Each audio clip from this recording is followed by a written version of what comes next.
You wouldn't speak to someone you love the way you speak to yourself. You just wouldn't. But somehow, when it's you, the standards are different, the voice is different, the verdict is different. And you've been living inside that verdict for so long, you've just started to think it's just who you are. But here's what I want to ask you: where did that voice actually come from? Because I don't think it was always yours. I used to think being hard on myself was a sign of self-awareness, that it meant I cared. The people who let themselves off easy just didn't want it enough. I wasn't alone in that. A lot of us grew up in environments where love came with conditions, where approval was earned, where being good was enough was always slightly out of reach. And we learned to be our own strictest critique before anyone else could be. Because if we got there first, at least we were in control. That's that's not discipline. That's that's protection. And the question is, what were you protecting yourself from?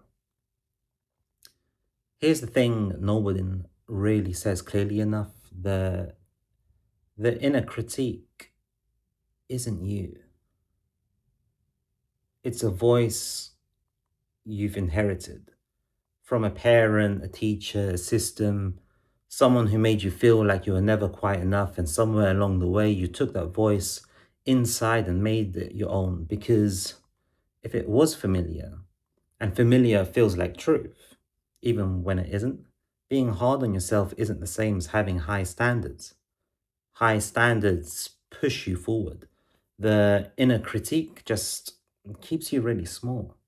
And here's what gets me. You've been carrying a voice that was never even yours.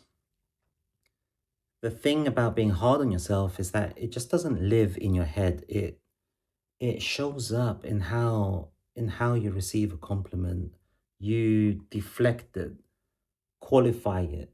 You find the reason it doesn't fully apply. It shows up in how you handle a mistake, not just acknowledging it and moving on, but replaying it, punishing yourself for it, carrying it forward. It shows up in how you rest, the guilt that arrives the moment you stop, like you haven't earned the right to just be still. And slowly, without realizing it, you start shrinking, not because you're not capable, but because part of you doesn't believe you deserve the full version of things. But what if that part of you was taught that? What if what if it was never true? I I want to say something. I want to say something directly to you. The version of you that is never enough was created by someone who didn't know how to show you love properly. That's that's on them, not you. And and I know that that can be hard to hear